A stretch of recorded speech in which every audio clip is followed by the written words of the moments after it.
Welcome, everyone, to episode 77 of Just Joshing. I am your host, Joshua Pentalaresco. I write stuff and podcast too, and I'm also a publicist. So let me do some real quick publicizing. Craig DeLuey's current book is Battle Stations. You can get it at Amazon.com as an ebook, paperback soon to come by.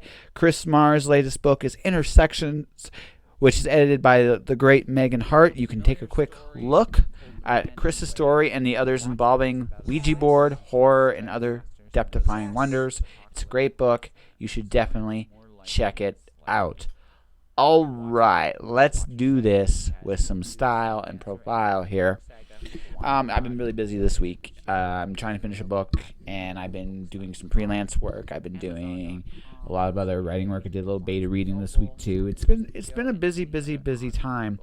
I'm still behind on Beth Wagner. It's coming. Like, literally, I'm going to be doing a couple episodes really quick, back to back. My guest today is Armand Rosamilia. Armand is a podcaster. He's a writer. He's a big M&M's fan. He loves Man of War, which makes him a hero after my own heart. I dig him. But he's an amazing horror writer. He's a really talented, like I said, podcaster, and he's slowly expanding his media empire. Maybe someday I'll be doing something very similar. Maybe. My dad went to me once, talking about all my wonderful master plans. So when you form your own media company, my response was, "Shut up! We're not forming a media company."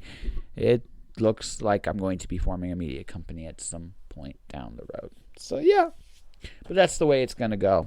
Well, I'm not going to spend too long. That was a pen dropping, literally. I'm not going to spend too long talking about stuff here. I'm just going to get right into the podcast. So Armand will be coming up real shortly. And yeah, I hope everybody's been doing well. I won't be quite so long next week. But this week has just been crazy. All right. Time for our regularly scheduled advertisement. And then we're on to the show. Called A Familiar Story Told in a Brand New Way, The Watcher is about a slave boy who kills his dragon masters and goes into a post-apocalyptic wasteland, discovering that there's more to life than being a slave. The Watcher is book 1 of the Watcher saga, which has book 2, Storm Dancer, and the concluding saga, The Wandering God, will be out later this year. It is available at mirrorworldbooks.com, Amazon.com.ca, Barnes & Noble, Chapters Indigo, and any other online bookstore you can think of. It's been interesting. It's been an interesting experience, one way or the other on this. So, my current computer lacks the processing power of my older computer in terms of recording. So I'm using outside sources to record this. So this will hopefully go very well. It could, you know what? Honestly, at this point, exactly. Yeah, this point, I'm gonna take anything I can get. It's been a long time overdue to actually have you on the show. So thank you very much for your patience. I'm really sorry. Not a problem. It's comical that we can't get this thing done. No, I know. It's one of those things where I just kind of looked at it and it was like, why? I think, we have a common enemy. I'm not sure who, but they're like, we can't have these two get together. Yeah, I don't get it. No, I really don't either. So, you listen to my podcast, so I tend to go all over the place. So, what would you like to talk about first? We can talk about anything you want. I enjoy talking all over the place. Okay. Well, how about we start? We'll start with writing. We'll go wherever it goes from here. So when did you decide that you were going to publish stories and try to take over the world and do that kind of stuff with it? I first started when I was about 12. I found Dean Koontz in my mother's paperback collection. My mother still is a huge horror paperback reader, and I just totally was like blown away by Dean Koontz and a lot of different horror paperbacks and stuff like that. And that's one of those things where I would write these really bad Dean Koontz ripoff, stories when I was a teenager. And at 18, I had my first short story published, and then mixed results for the next, 20-something years until I got serious doing this. Fair enough. 1 second here, because now that we're talking, right? See, hold on a second here. There you go. I had to mute a conversation. I'm part of this one group. I haven't done a call in there in almost a year. As you can see, it's beeping like crazy. And I like, this is like, again, we have a common enemy somewhere here. So I'm just looking here. There's a way to get rid of this real quick.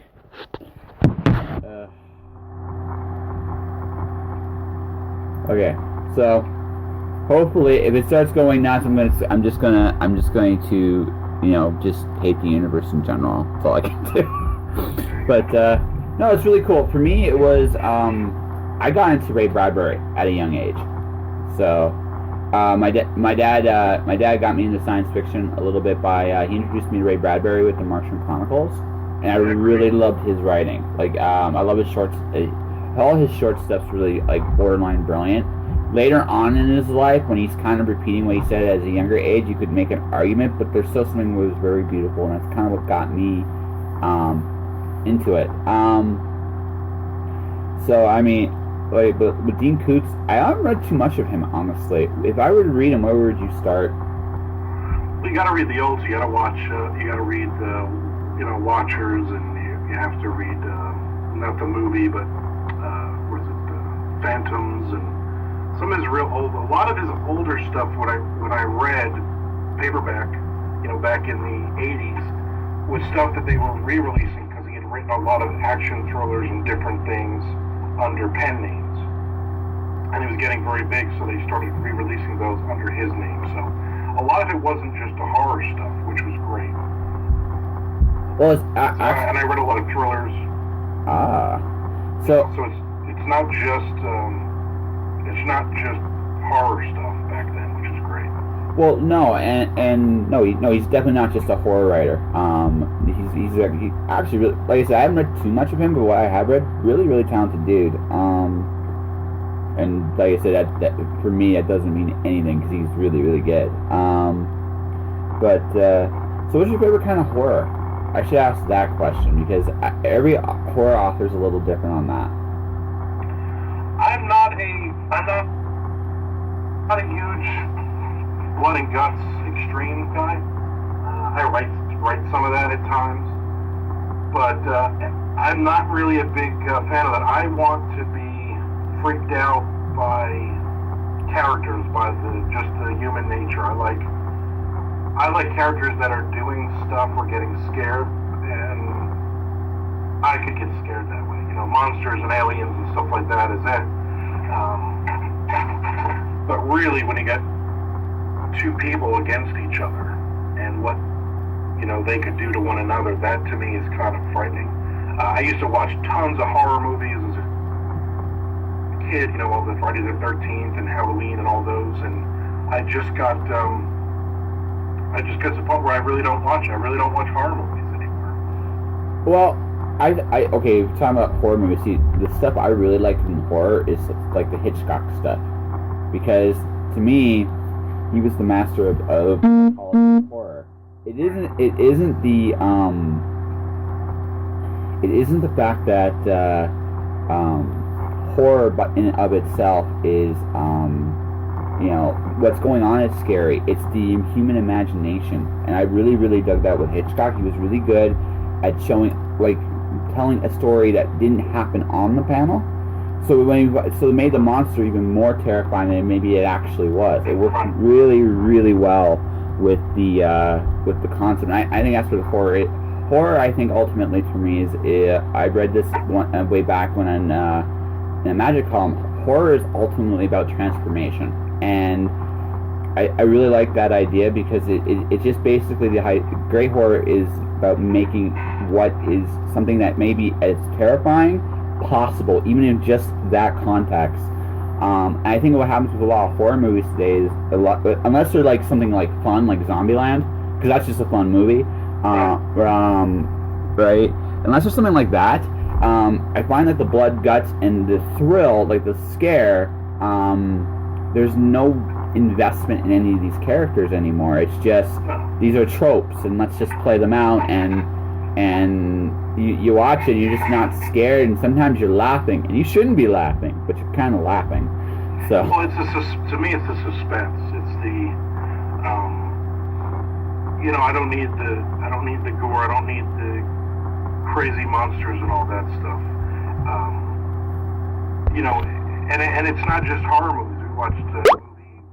We were in a theater maybe last year, and my wife and her sister was with us. It might have been like last Christmas or Thanksgiving or something. I don't remember the movie. It was like a Justin Bateman, thriller.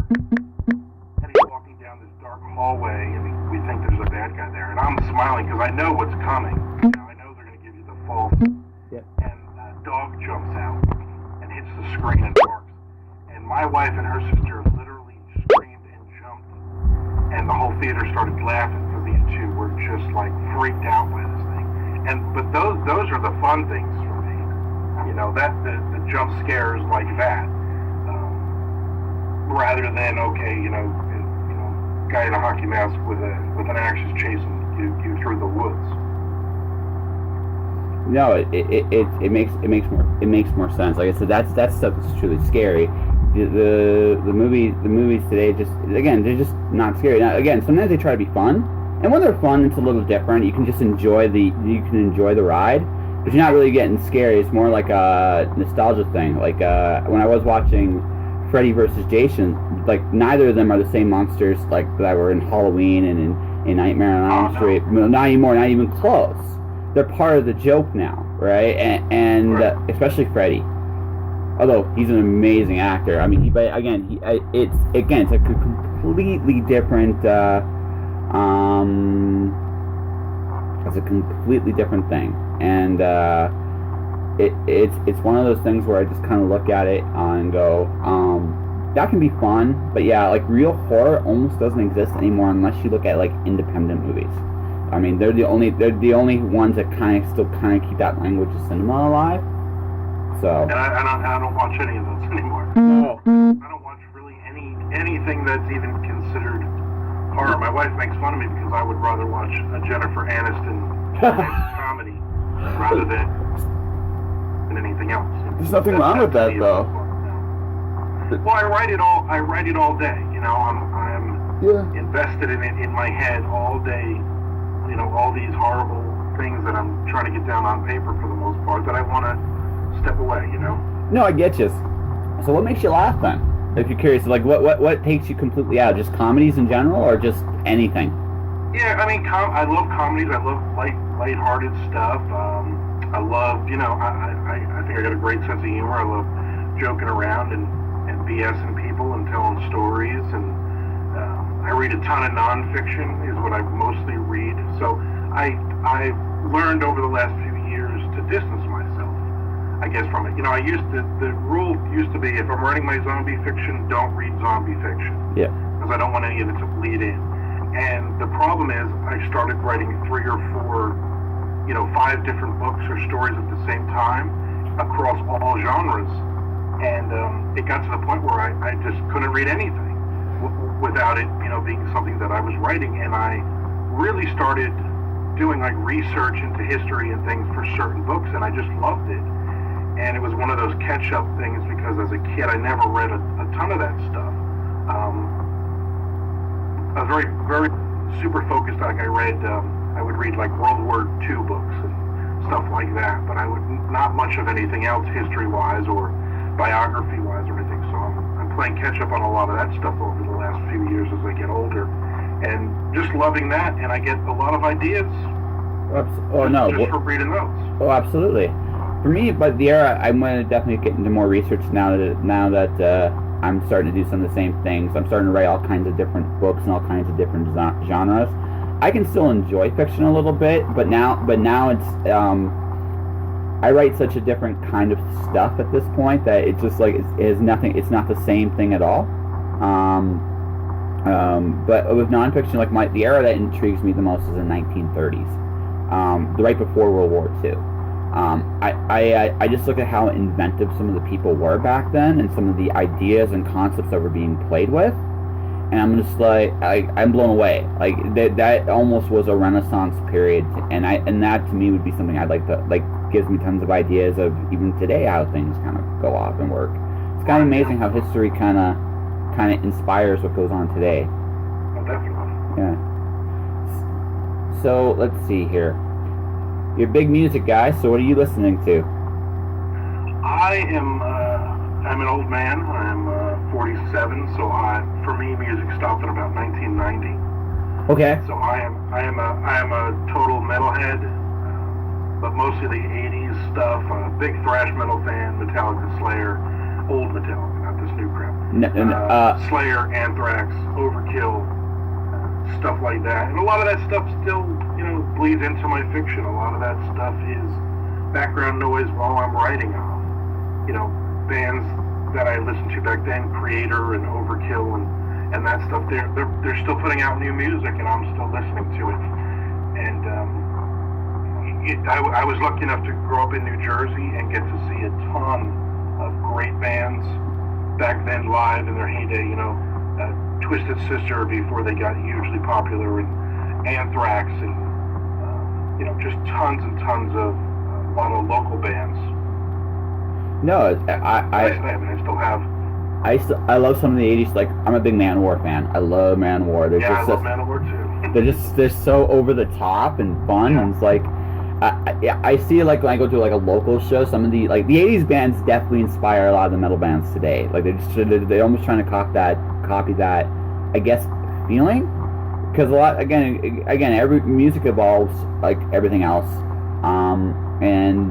But again, something almost feels lost. There's just almost like an innocence back then that's not there anymore. Maybe I'm wrong. Maybe I'm just an old, like, fogey himself back in my day kind of thing. Who knows, right? But it like I just look at kind of like rock. Like, rock music's an easier example of thing. Like, there's something really innocent about the Beatles. Even though not everything, all of their songs were necessarily innocent, there was just something really fun about that music. And when you listen to, like, rock today, it feels a lot more manufactured. I think that's probably what's going on now. It's almost like it's a machine. There are rules. This is how you do stuff, and Well, I guess it's the time your formative years are obviously always going to be the greatest music, to your generation and everything. But Guns N' Roses is a great example. I had an argument with somebody the other day who was like half my age, and they didn't get it. Oh, they're not that great, blah blah blah. And I said, but you had to have been there. Mm-hmm. You had to have lived it. In the late '80s into the '90s. I mean, Guns N' Roses was huge, and Guns N' Roses changed rock music. I mean, that's what you don't understand. For me, it's hard. I'm not a Zeppelin. Hello? I'm not a Beatles, but I understand their place in the history of it. Yeah. But I don't get it because I wasn't, I wasn't born then, and I grew up with, once I started listening to music, my mother was a huge fan of '70s music. I listened to a ton of Queen. I listened to Vanilla Fudge. I listened to Lou Reed. I mean, my mother listened to, my mother had the first Black Sabbath album. Nice. So I got that history of those bands at an early age, and I appreciated it, I guess, on a listening level, but I didn't appreciate because I didn't really live through that. No, yeah, it's kind of funny because like, you look at some of the people like my generation today that are still kind of going, and I'm living, like, some of the artists that are around my age. When I listen to their stuff, I can relate because I'm going through some of the same things, same struggles, it's that moment in time kind of deal. Whereas, again, I will never get the same experience that my dad or my grandmother did listening to the Beatles. Although your mom does sound awesome for listening to Black Sabbath. I kind of think that just is amazing to me. So it's funny. Like I always say, Skid Row, a great example. When the song 18 in Life came out, I was 18 at the time. Yeah. You know what I mean? And we were all living in, we were Jersey guys. I mean, we knew those guys. So yeah. You really lived that song as kids. That was our life and everything else. And for somebody, for my son who's 20 and listens to rap music, for him to listen to that song, he's just gonna whatever. I don't care about it because it has no foundation for him. For me, that was the foundation. Those bands were discovering, Slayer demos and the No Life Till Leather demo from Metallica back in the day, and I had never heard any of this stuff before, and those are the bands that I still listen to. That I'm still, I can still get that. I can still put on Iron Maiden's Number of the Beast, which was the first real metal album that I was introduced to, and it really changed everything for me. I can still listen and put that album on, and it just still takes me back to that 13-year-old kid. Yeah. So you listen to nothing modern at all? I mean, there are some bands that I listen to, like Volbeat. Yeah. Some of their stuff is pretty good. There's a couple of Avenged Sevenfold songs that maybe my daughter has turned me on to because of the guitar parts. But I'm weird. I'll listen to like just random stuff. Like I'll go through like a period where like Bloodhound Gang, I'll have that on like every one of their songs on the background while I'm writing for no reason. Or what was the band she makes fun of? Bowling for Soup.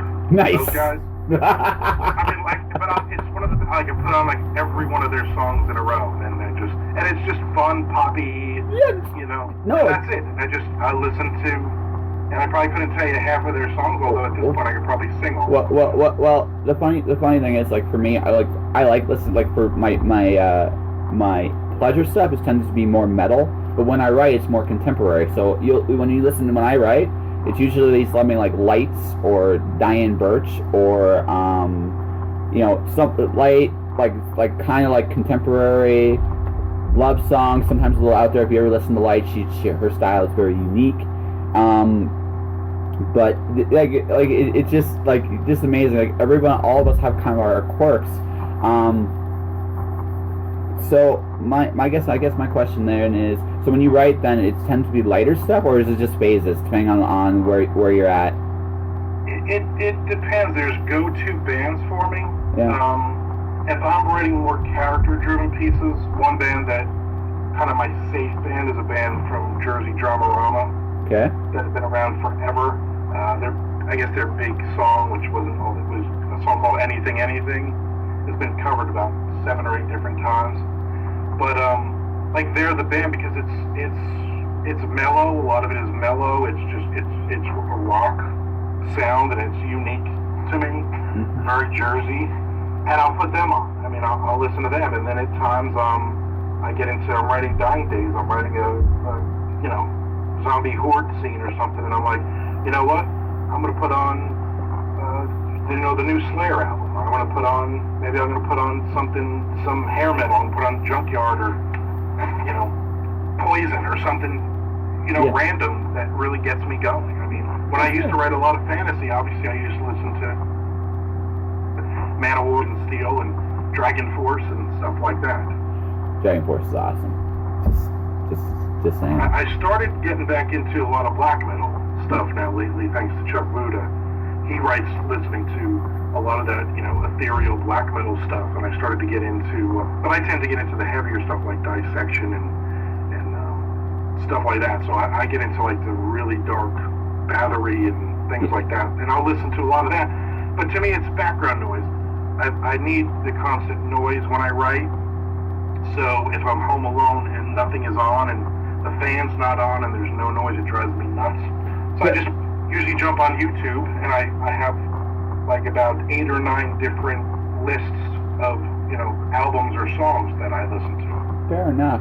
I guess this is an interesting thought. You podcast as well. So do you listen to other podcasts while you write as well, or is it more just you just like prefer music at this point? I can't listen to podcasts when I'm writing because it takes me out because I have to listen. Yeah. I listen to a lot of podcasts when I'm taking breaks or when I'm doing promotional stuff, or I'm on Twitter, I'm on Facebook. There's always, my headphones are usually on from about 8 in the morning until about 6 at night when my wife gets home, and the only time my headphones are really off is when I'm going to get another cup of coffee or I go to the bathroom. And a lot of times if I'm not writing a podcast, and I love listening to other authors, I love listening to things, and I'm constantly taking notes I'll be listening to an interview and they'll mention something. Oh, I use this site, or I've done this or that, and I'm constantly taking notes, and then I'll go and look that up at a later date or whatever. Nice. No, it's. I just kind of wonder with that, because like I find now, because I do more podcasts, I listen to slightly less of them. I still listen to a bunch here and there, but I find that I've gone to I'm more musically inclined now than I used to be. I don't know. It just maybe because I just do this. I do this a lot now. I don't know. Maybe you notice that too, or maybe not. So.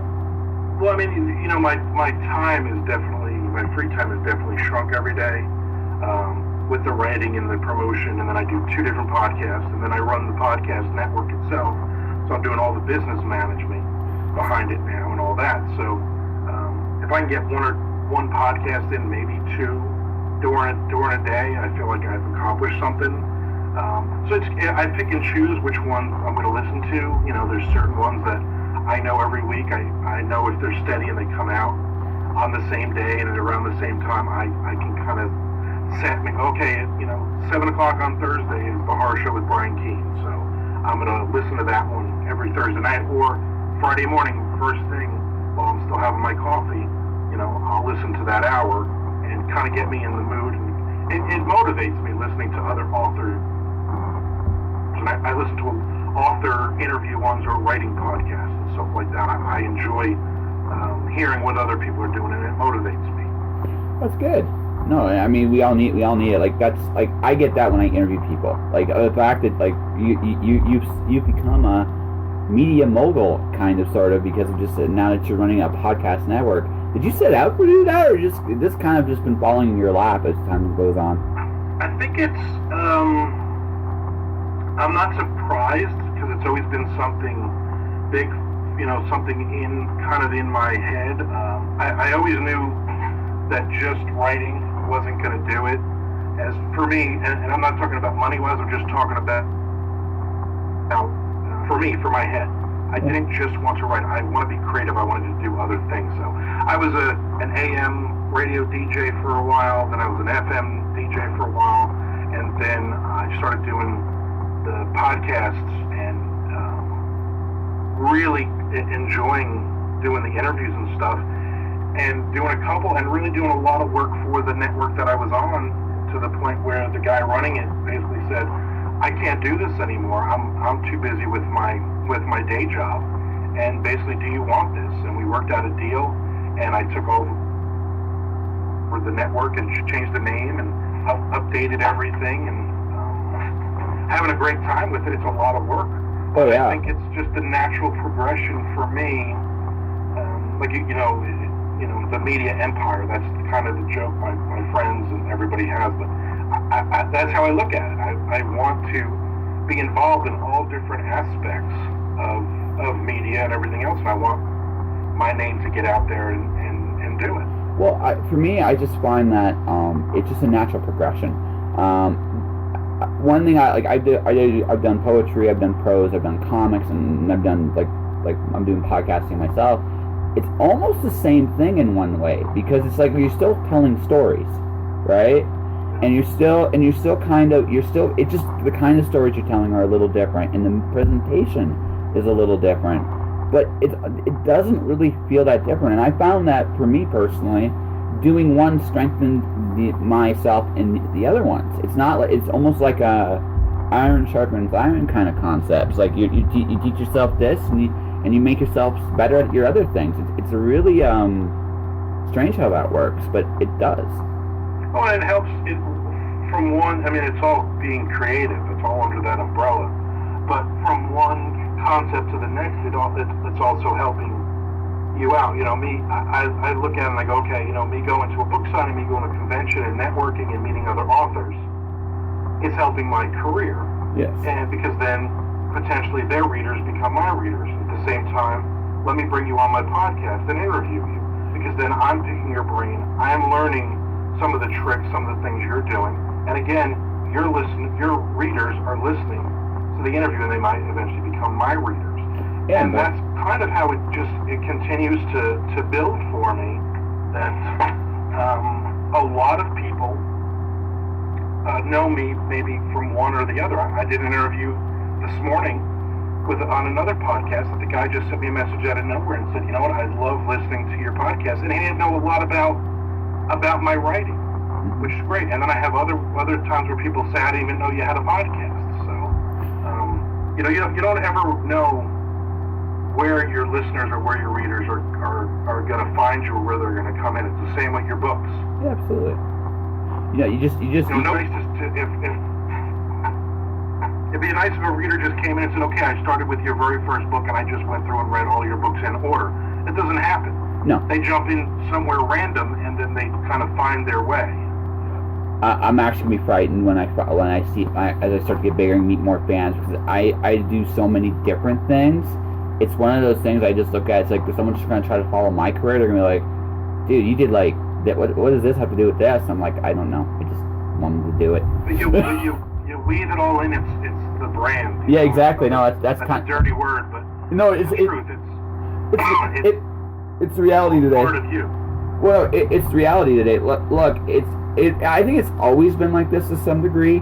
It's about branding your name, and you can see that when you look at even traditional publishing. Like the bigger the name of the author on the book, the smaller the title, right? And that has been true since the 80s, right? That hasn't changed. The only thing that's really changed is now there's more platforms for someone like yourself or myself to come out there and say, hey, we're out here too, and we have books, and we're awesome and stuff.